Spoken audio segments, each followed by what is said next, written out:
পশ্চিমবঙ্গ মধ্যশিক্ষা পর্ষদ থেকে যে তোমাদের মডেল অ্যাক্টিভিটি টাস্ক দেওয়া হয়েছে তার প্রথম পার্টটি নিয়ে আমরা আলোচনা করব। তোমরা দেখতে পাচ্ছ এই পার্টে তোমাদের 8টি অঙ্ক রয়েছে। আজ আমরা এই ভিডিওতে এই 8টি অঙ্ক নিয়ে আলোচনা করব। তাহলে শুরু করা যাক। 1 নম্বর অঙ্ক, এখানে কি বলা আছে, ax square plus bx plus c equal to 0, যেখানে abc বাস্তব, a নট ইকুয়াল টু 0, সমীকরণের বীজদ্বয় সমান হওয়ার শর্ত লেখো। এখানে একটি দ্বিঘাত সমীকরণ দেওয়া আছে। আমরা জানি দ্বিঘাত সমীকরণের দুটি বীজ হয়। এই দুটি বীজ সমান হওয়ার শর্ত কি আমাদের লিখতে হবে। তো প্রথমে আমরা একটু বুঝে নিই। প্রথমত আমরা শ্রীধর আচার্যের সূত্র পড়েছি।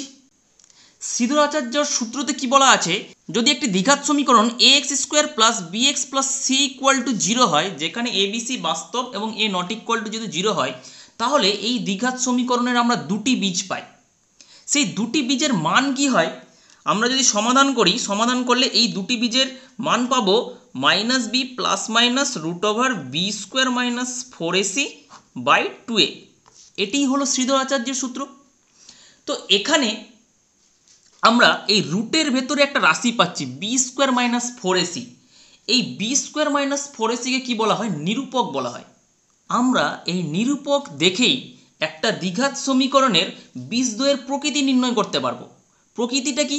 প্রকৃতি হচ্ছে বীজদ্বয় বাস্তব হবে না অবাস্তব হবে না বীজদ্বয় সমান হবে। তো এই নিরূপক থেকে আমরা কিভাবে বলবো, যদি এই নিরূপকের মান b স্কোয়ার মাইনাস 4ac, এই নিরূপকের মান যদি গ্রেটার দেন 0 হয়, গ্রেটার দেন 0 বলতে আমরা যদি পজিটিভ পাই, তখন আমরা বলবো বীজদ্বয় হচ্ছে গিয়ে কি, বীজদ্বয় হচ্ছে বাস্তব এবং অসমান, অর্থাৎ সমান নয়। যেমন 2, 5, 5, 7 যে কোনো কিছু হতে পারে। এখন যদি এই নিরূপকের মান b স্কোয়ার মাইনাস 4ac-র মান যদি লেস দেন 0 হয়, অর্থাৎ নেগেটিভ হয়ে যায়, মানে এই b স্কোয়ার মাইনাস 4ac-র মান যদি আমরা যদি -2, -5 যদি এরকম পাই, তো আমরা বীজদ্বয়ের প্রকৃতি কি পেয়ে যাবো, বীজদ্বয়ের প্রকৃতি পেয়ে যাবো অবাস্তব। তো আরেকটি শর্ত আমরা কি পাবো, যদি b স্কোয়ার মাইনাস 4ac যদি ইকুয়াল টু 0 হয়ে যায়, অর্থাৎ b স্কোয়ার মাইনাস 4ac-র মান যদি 0-র সাথে সমান হয়ে যায়, তখন আমরা বলবো বীজদ্বয় কি হবে, বাস্তব হবে এবং কি হবে, সমান হবে। তো আমরা এই শর্তটা দিয়েই আমরা বলতে পারবো। তাহলে আমরা অ্যান্সারটি এইভাবে লিখব, ax square plus bx plus c equal to 0, যেখানে abc বাস্তব, a নট ইকুয়াল টু 0, সমীকরণটির বীজদ্বয় সমান হওয়ার শর্ত। আমি একটু আগেই বললাম সমান হওয়ার শর্ত হচ্ছে কি, নিরূপকটা 0 হবে। নিরূপক মানে কি, নিরূপক মানেই হচ্ছে b square minus 4ac equal to 0 হবে। আমরা যদি 4ac কে যদি ওদিকে নিয়ে যাই, তাহলে কি পাবো, b square equal to 4ac পাবো। এটিই হলো গিয়ে কি শর্ত। এইভাবে আমরা এটিকে লিখে নেব। নেক্সট 2 নম্বর অঙ্ক, একটি বৃত্তের ব্যাসার্ধের দৈর্ঘ্য 10 সেন্টিমিটার এবং ওই বৃত্তের একটি জ্যায়ের দৈর্ঘ্য 12 সেন্টিমিটার হলে বৃত্তের কেন্দ্র থেকে জ্যায়ের দূরত্ব কত? মনে করো একটি বৃত্ত আছে, বৃত্তটির কেন্দ্র ধরে নিলাম O এবং একটি জ্যায়ের দৈর্ঘ্য দেওয়া আছে 12 সেন্টিমিটার। তো আমরা একটি যে কোনো জ্যা ধরে নিই AB। AB হচ্ছে জ্যায়ের দৈর্ঘ্য। প্রথমত আমরা জানি একটি বিন্দু থেকে যে কোনো সরলরেখার দূরত্ব বলতে আমরা কি বুঝি, লম্ব দূরত্ব বুঝি। তাহলে এই বিন্দু থেকে আমাদের যদি এই AB সরলরেখাংশের দূরত্ব বের করতে হয়, তাহলে আমরা কি বের করব, লম্ব দূরত্ব। যেহেতু আমাদের লম্ব দূরত্ব বের করতে হবে, সেই জন্য O থেকে আমরা কি করব, একটা লম্ব অঙ্কন করব, OD। এখন বৃত্তটির ব্যাসার্ধ দেওয়া আছে কত, 10 সেন্টিমিটার। তাহলে আমাদের কি করতে হবে, একটি ব্যাসার্ধ নিয়ে নিতে হবে। তো আমরা কি করব, এই OA যুক্ত করে নিই। OA হলো ব্যাসার্ধ, আমরা OBও যুক্ত করতে পারি। তো এখন আমাদের এই OD এর দৈর্ঘ্য নির্ণয় করতে হবে। আমরা AB এর দৈর্ঘ্য জানি 12 সেন্টিমিটার, ব্যাসার্ধের দৈর্ঘ্য জানি 10 সেন্টিমিটার। এখন 32 নম্বর উপপাদ্য অনুযায়ী আমরা জানি ব্যাস নয় এরূপ কোনো জ্যায়ের উপর কেন্দ্র থেকে যদি আমরা লম্ব অঙ্কন করি, সেই লম্ব জ্যাটিকে কি করে, সমদ্বিখণ্ডিত করে। যেহেতু OD AB কে সমদ্বিখণ্ডিত করে, আবার AB এর দৈর্ঘ্য হচ্ছে গিয়ে কত, 12 সেন্টিমিটার।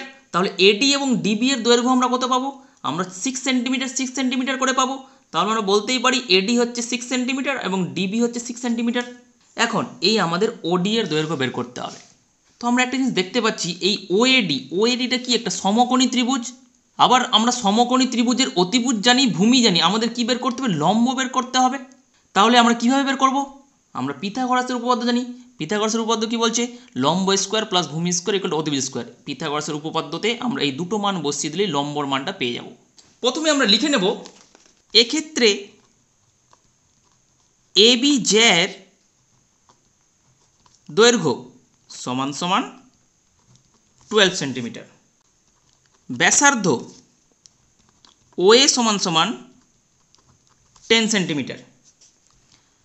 ধরি ওডি লম্ব এবি, যেহেতু ওডি এবি এর উপর লম্ব, লম্ব জ্যাকে সমদ্বিখণ্ডিত করে, তাহলে আমরা লিখতে পারি এডি সমান সমান ডিবি সমান সমান, এডি এবং ডিবি এর দৈর্ঘ্য সমান, এবং কত হবে, পুরোটার অর্ধেক হবে, এবি বাই 2 হবে। এবি এর মান কত জানি, 12 সেন্টিমিটার, 2 দিয়ে ভাগ করলে আমরা পেয়ে যাব 6 সেন্টিমিটার। তাহলে এডি এর দৈর্ঘ্য 6 সেন্টিমিটার এবং ডিবি এর দৈর্ঘ্য হয়ে গেল 6 সেন্টিমিটার। এখন আমরা এই সমকোণী ত্রিভুজ থেকে পিথাগোরাসের উপপাদ্য দিয়ে এই ওডি লম্বের দৈর্ঘ্য বের করব। তাহলে আমরা লিখব ওএডি সমকোণী ত্রিভুজ থেকে পাই, কি পাবো, লম্ব স্কোয়ার প্লাস ওডি লম্ব এডি ভূমি ইকুয়ালস টু ওএ অতিভুজ স্কোয়ার। আমরা মান বসিয়ে দেব, ওডি স্কোয়ার, এডি এর মান আমরা জানি 6 সেন্টিমিটার, ওএ এর মান জানি আমরা 10 সেন্টিমিটার। তাহলে ক্যালকুলেশন করলে কত হবে, ওডি স্কোয়ার 6 এর স্কোয়ার 36, 10 এর স্কোয়ার 100, তাহলে ওডি স্কোয়ার ইকুয়াল টু 100 মাইনাস 36, 100 তে 36 যায় 64, তাহলে ওডি সমান সমান √64 সমান সমান 8 সেমি। এক্ষেত্রে আমরা পজিটিভ মানটা নেব, কারণ আমরা জানি দৈর্ঘ্য কখনো ঋণাত্মক হয় না, সেই জন্য এক্ষেত্রে আমাদের পজিটিভ নিতে হবে। তাহলে আমরা লিখে নেব বৃত্তের কেন্দ্র থেকে জ্যার দূরত্ব 8 সেন্টিমিটার। এইভাবে আমাদের করতে হবে। নেক্সট 3 নম্বর অঙ্ক, দুটি ঘনকের আয়তনের অনুপাত 1:8 হলে ঘনক দুটির সমগ্র তলের ক্ষেত্রফলের অনুপাত কত? তো এখানে দুটি ঘনকের আয়তনের অনুপাত দেওয়া আছে, আমাদের এই দুটি ঘনকের সমগ্র তলের ক্ষেত্রফল বের করতে হবে। প্রথম কাজ কি, প্রথম কাজ হচ্ছে ঘনক দুটির আমরা বাহুর দৈর্ঘ্যটা ধরে নেব। ধরি ঘনক দুটির প্রতিটি বাহুর দৈর্ঘ্য যথাক্রমে a1 একক এবং a2 একক। তো এখন দেওয়া আছে ঘনক দুটির আয়তনের অনুপাত। আমরা জানি ঘনকের একটি বাহুর দৈর্ঘ্য যদি a একক হয়, তাহলে আমরা জানি তার আয়তনের ফর্মুলা হচ্ছে a কিউব। তাহলে আমরা লিখতে পারি শর্তানুসারে a1 cube is to a2 cube সমান সমান 1:8, কারণ ঘনক দুটির আয়তনের অনুপাত দেওয়া আছে 1:8। তাহলে প্রথম ঘনকটির আয়তন হলো গিয়ে a1 কিউব এবং দ্বিতীয় ঘনকটির আয়তন হলো a2 কিউব, এই দুটোর অনুপাত হচ্ছে 1:8। এখান থেকে আমরা a1 এবং a2 এর অনুপাত বের করব। তাহলে আমরা লিখতে পারি a1 cube by a2 cube সমান সমান 1/8। এখানে লিখতে পারি a1 বাই a2 তার হোল কিউব, এবং এটি হয়ে গেল 1/2 এর কিউব, কারণ 8 হচ্ছে 2 এর কিউব, সেজন্য পুরোটাকে আমরা কিউবের আন্ডারে নিতে পারি। এখন যদি ঘাত সমান হয় তাহলে কি হয়, নিধান সমান হয়। তাহলে উভয় দিক থেকে যদি কিউব সরিয়ে দিই তাহলে আমরা কি পাবো, a1 বাই a2 পেয়ে যাব 1/2।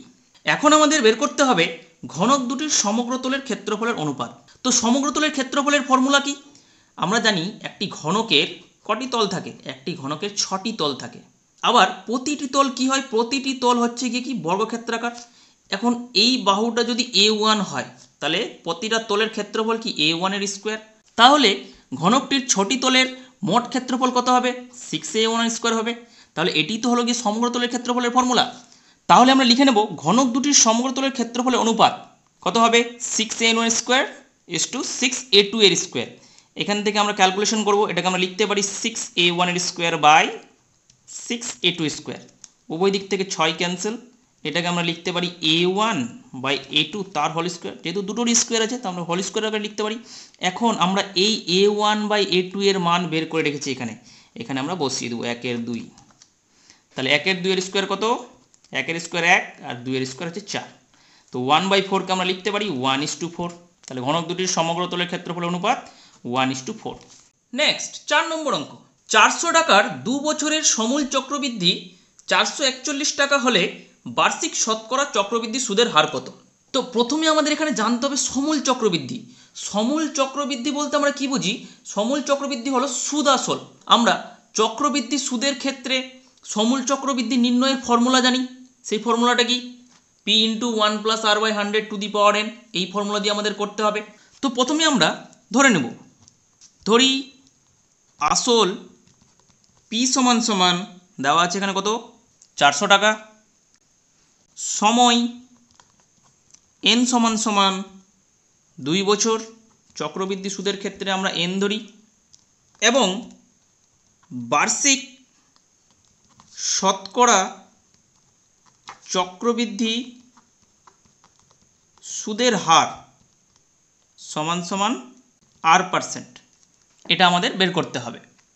তো আমরা লিখে নেব শর্তানুসারে, যেহেতু আমাদের সমূল চক্রবৃদ্ধি দেওয়া আছে 441 টাকা, তো আমরা সমূল চক্রবৃদ্ধির ফর্মুলায় বসাবো। আমরা জানি সমূল চক্রবৃদ্ধি মানে হচ্ছে সুদাসল। সুদাসলের ফর্মুলা কি? P × 1 + R/100⁴ এটা সমান সমান হচ্ছে গিয়ে কত 441। এখন আমরা পি এর মান বসাবো, আর এর মান আমাদের বের করতে হবে, এন দেওয়া আছে 2 বছর। তো আমাদের এই সমীকরণটি সমাধান করে আমাদের আর এর মান বের করতে হবে। তো কি করে করব? প্রথমে আমরা 400 দিয়ে উভয় দিকে ভাগ করে দেব। ভাগ করলে কত পাবো? তো এখন আমরা এই সমীকরণের উভয় পক্ষে বর্গমূল করব। বর্গমূল করলে কি পাবো? 441/400। আমাদের পজিটিভ মানটা নিতে হবে। আমরা জানি 441-এর বর্গমূল কত? 21, এবং 400-র বর্গমূল হচ্ছে কত? 20। তাহলে 1 + R/100 পেলাম কত? 21/20। এই 1কে ওদিকে নিয়ে যাব, 1 ওদিকে গেলে কত হয়ে যাবে? মাইনাস হয়ে যাবে। তো আমরা লসাগু করি, লসাগু কত হলো? 20, উপরে থাকলো 21, আর এখানে -20, তাহলে এদিকে হয়ে গেল 1/20। তাহলে আর এর মান কত হলো? 100 দ্বারা গুণ করে দেবো এদিকে, 1/20 × 100, 0 0 কাটলো, 2 5 10, তাহলে আর সমান সমান পেলাম আমরা 5%। তাহলে আমরা লিখে নেব বার্ষিক শতকরা চক্রবৃদ্ধি সুদের হার 5%। নেক্সট 5 নম্বর অঙ্ক দেওয়া আছে x12 y27 ক্রমিক সমানুপাতি হলে x ও y এর মান নির্ণয় করো। এখানে x12 y এবং 27 ক্রমিক সমানুপাতি। এখন আমরা জানি ক্রমিক সমানুপাতির সংজ্ঞা থেকে যে 3টি রাশি, ধরি ABC যদি ক্রমিক সমানুপাতি হয় তাহলে কি হবে? এই প্রথম দুটোর অনুপাত পরের দুটোর অনুপাতের সাথে কি হবে? সমান হবে, অর্থাৎ A/B = B/C হবে, এটা আমরা জানি। তাহলে এক্ষেত্রে 4টা রাশি ক্রমিক সমানুপাতি বলেছে। যদি 4টি রাশি ক্রমিক সমানুপাতি হয় তাহলে আমরা কি লিখতে পারবো? x/12, 12/y = y/27, অর্থাৎ পরপর আমাদের অনুপাত নিয়ে যেতে হবে। তাহলে এখান থেকে আমরা কি পাবো? এখান থেকে আমরা লিখতে পারি x/12 = 12/y = y/27। তো অনুপাতকে আমরা ভগ্নাংশ আকারে লিখতে পারি। এখন আমাদের এই সম্পর্ক থেকে x এবং y এর মান বের করতে হবে। তো প্রথমে কি করব? আমরা এই দুটো সম্পর্ক নিব, তারপরে এই দুটো সম্পর্ক নেব। প্রথমে আমরা এই সম্পর্কটি নেব, তাহলে বেশি সুবিধা হবে। কেন? কারণ এই সম্পর্ক থেকে আমরা y এর মানটা পেয়ে যাব, আবার এই সম্পর্কতে y এর মান যদি আমরা বসিয়ে দিই তাহলে x এর মান পেয়ে যাব। তো প্রথমে আমরা কি করি? এই সম্পর্কটি নিই। তাহলে আমরা লিখতে পারি অতএব 12/y = y/27। তাহলে আমরা লিখব, বা কোনাকুনি গুণ করি, y² = 12 × 27, বা y = তো আমরা কি করব? আমরা গুণ না করে আমরা বরং ভেঙে নেব। ভেঙে নিলে আমাদের বর্গমূল করতে সুবিধা হবে। কেমন? আমরা লিখতে পারি 3 4 12, আর এটাকে লিখতে পারি 3 9 27। এতে কি সুবিধা হবে? আমরা যদি বর্গমূল করি, দুটো 3-এর মধ্যে একটা 3 নিলাম বর্গমূল, 4-এর বর্গমূল হয়ে গেল 2, এবং 9-এর বর্গমূল হয়ে গেল কত? 3। তাহলে আমরা কত পাচ্ছি? 3 2 6, 3 18। তাহলে আমরা y এর মান পেলাম কত? 18। এখন আমরা এই সম্পর্কটি নেব। আমরা y এর মান বের করে রেখেছি 18, আমরা এই সম্পর্কতে y এর মানটা বসিয়ে দেব। x/12 = 12/y এর মান হয়ে গেল 18। এখানে লিখে নেব, যেহেতু y = 18 আমরা লিখে নিতে পারি। তাহলে এটা কাটাকাটি করি, 6 2 12, 6 3 18। তাহলে x/12 = কত পেলাম? 2/3। আমরা 12 দিয়ে গুণ করে দেবো কোনাকুনি, তাহলে 2/3 × 12। তাহলে কাটাকাটি করলে 3 4 12, 4 2 8। তাহলে আমরা লিখে নেব নির্ণেয় মান x = 8, y = 18। নেক্সট 6 নম্বর অঙ্ক। ও কেন্দ্রীয় বৃত্তের AB একটি ব্যাস, C বৃত্তে অবস্থিত একটি বিন্দু, অ্যাঙ্গেল OBC = 60 ডিগ্রি হলে অ্যাঙ্গেল OCA = কত? তো তো অঙ্কটি করার জন্য প্রথমে আমরা একটি বৃত্ত অঙ্কন করব। আমরা বৃত্তের কেন্দ্র দিয়ে দিলাম ও, এবং কি বলা আছে এই ও কেন্দ্রীয় বৃত্তের এবি হচ্ছে একটি ব্যাস। তো আমরা এবি একটি ব্যাস অঙ্কন করি, ব্যাস কেন্দ্রের ওপর দিয়ে যাবে, তো এটা হয়ে গেল এবি একটি ব্যাস। সি বৃত্তে অবস্থিত একটি বিন্দু, তো বৃত্তের ওপর আমরা একটি বিন্দু নিয়ে নেব, যে কোনো পজিশন নিতে পারি, এটা নিলাম সি। এখন বলা আছে অ্যাঙ্গেল ও বিসি সমান সমান 60 ডিগ্রি। তো প্রথমে আমাদের তাহলে বিসি যুক্ত করতে হবে, তাহলে এই কোণটা ও বিসি আমাদের দেওয়া আছে 60 ডিগ্রি, লিখে নিলাম। তাহলে ও সি এ সমান সমান কত, তাহলে এখন আমাদের ও সি যুক্ত করতে হবে এবং সি এ যুক্ত করতে হবে, তারপরে তো আমরা ও সি এ কোণটা পাবো। তাহলে এই ও সি এ কোণটা আমাদের বের করতে হবে। কীভাবে করব? এক্ষেত্রে এই কোণটা হলো 60 ডিগ্রি, এই কোণ যদি 60 ডিগ্রি হয় তাহলে আমরা এই কোণটা নির্ণয় করতে পারবো। আমরা জানি এই ওবি এবং ওসি হলো গিয়ে কি বৃত্তটির ব্যাসার্ধ, আবার বৃত্তের ব্যাসার্ধের দৈর্ঘ্য কি হয় সব ক্ষেত্রে সমান হয়, অর্থাৎ ওবি এর দৈর্ঘ্য যা হবে ওসি এর দৈর্ঘ্য একই হবে। এখন এই ওসিবি ত্রিভুজ লক্ষ্য করো, এই ওসিবি ত্রিভুজের এই দুটি বাহু সমান। আবার আমরা একটা উপপাদ্য জানি, একটি ত্রিভুজের দুটি বাহু সমান হলে তাদের বিপরীত কোণগুলো কি হয় সমান হয়, অর্থাৎ এর বিপরীত কোণ এটা, ওবি এর বিপরীত কোণ এটা, তাহলে এই কোণ দুটো কি হয়ে যাবে সমান হয়ে যাবে। তার মানে এটা যদি 60 ডিগ্রি হয় তাহলে এটাও 60 ডিগ্রি হবে। ওকে, এখন আমাদের এই কোণটা নির্ণয় করতে বলেছে। এখন আমরা যদি পুরো কোণটা নির্ণয় করতে পারি, এই এসিবি কোণটা নির্ণয় করতে পারি, সেখান থেকে যদি আমরা 60 ডিগ্রি মাইনাস করে দিই তাহলে এই কোণটা পেয়ে যাব। কিন্তু প্রশ্ন হলো এই এসিবিটা পাবো কি করে?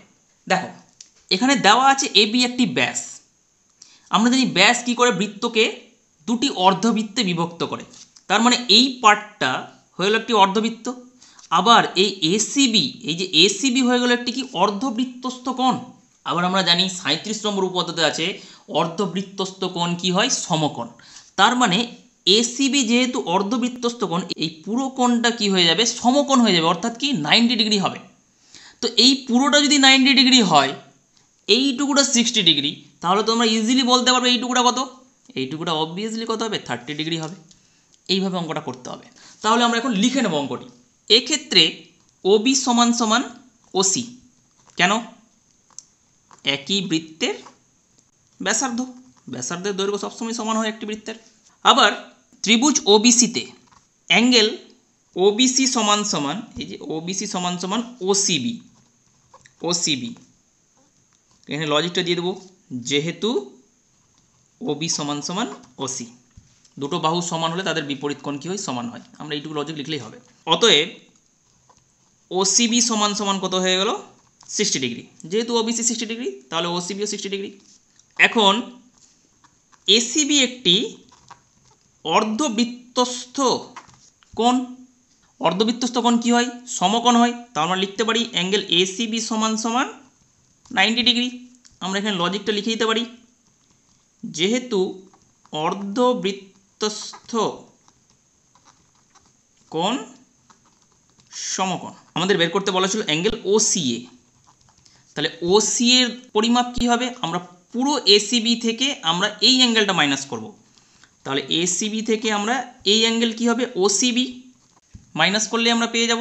তাহলে কত হচ্ছে, এসিবি আমরা জানি 90 ডিগ্রি আর ওসিবি হলো 60 ডিগ্রি, তাহলে 90 মাইনাস 60 সমান সমান 30 ডিগ্রি, তাহলে অ্যাঙ্গেল ওসিএ সমান সমান 30 ডিগ্রি। এইভাবে আমাদের লিখতে হবে। নেক্সট 7 নম্বর অঙ্ক, একটি ঘনকের প্রত্যেকটি ধারের দৈর্ঘ্য 50% বৃদ্ধি পেলে ঘনকটির সমগ্রতলের ক্ষেত্রফল শতকরা কত বৃদ্ধি পাবে? তো অঙ্কটি কীভাবে করব? প্রথমে আমরা ঘনকটির একটি ধারের দৈর্ঘ্য বা একটি বাহুর দৈর্ঘ্য আমরা ধরে নেব। তাহলে আমরা লিখব, ধরি ঘনকটির একটি ধারের দৈর্ঘ্য এ একক, ঘনকটির সমগ্রতলের ক্ষেত্রফল কত হবে? আমরা জানি ঘনকের সমগ্রতলের ক্ষেত্রফল 6a স্কোয়ার বর্গ একক। এখন ঘনকটির প্রত্যেকটি ধারের দৈর্ঘ্য কি করা হয়েছে 50% বৃদ্ধি করা হয়েছে, তাহলে ঘনকটির প্রতিটি ধারের দৈর্ঘ্য যদি 50% বর্ধিত করা হয়, বর্ধিত করার পর প্রতিটি ধারের দৈর্ঘ্য কত হবে আমাদের নির্ণয় করতে হবে। তাহলে আমরা লিখব 50% বৃদ্ধি হলে ঘনকটির প্রতিটি ধারের দৈর্ঘ্য হবে সমান সমান তো ঘনকটির দৈর্ঘ্য কত ছিল? এ ছিল। এখন বৃদ্ধি পাচ্ছে কত? 50%। তার মানে কি এর 50%। তো আমরা কি করব? এর সাথে যোগ করব এর 50%। তাহলে কত হচ্ছে? এ প্লাস এ ইন্টু 50/100, 5 2 10। তাহলে কত পেলাম? এ প্লাস এ বাই 2 পেলাম। তাহলে এটা কত হবে লসাগু করলে? 2 লসাগু 2a প্লাস এ সমান সমান 3a বাই 2 একক। তাহলে ঘনকটির ধারের দৈর্ঘ্য ছিল এ একক, 50% বৃদ্ধি করা হলে ধারের দৈর্ঘ্য হলো 3a বাই 2 একক। এখন ধারের দৈর্ঘ্যর পরিবর্তনের ফলে সমগ্র তলের ক্ষেত্রফল কতটা পরিবর্তন হচ্ছে সেটা আমাদের বের করতে হবে। তো লিখব ঘনকটির সমগ্র তলের ক্ষেত্রফল। আমরা জানি সমগ্র তলের ক্ষেত্রফলের ফর্মুলা কি? 6a²। যখন বাহুর দৈর্ঘ্য এ, এক্ষেত্রে কি হবে? 6 ইন্টু 3a/2 এর স্কোয়ার, কারণ এক্ষেত্রে তো বাহুর দৈর্ঘ্য 3a/2। তাহলে কত পাচ্ছি? 9a²। 3 এর বর্গ 9, এর বর্গ a² এবং 2 এর বর্গ হলো 4। কাটাকাটি করে নিই, 2 2 4, 2 3 6, 27a²/2। প্রথমে ঘনকটির সমগ্র তলের ক্ষেত্রফল কত ছিল? ঘনকটির সমগ্র তলের ক্ষেত্রফল ছিল 6a²। এখন কত হয়েছে? 27a²/2। তাহলে ক্ষেত্রফলের বৃদ্ধি কত হলো সেটা আমরা বের করব। তাহলে লিখব অতএব ক্ষেত্রফল বৃদ্ধি। ক্ষেত্রফল বৃদ্ধি কত হবে?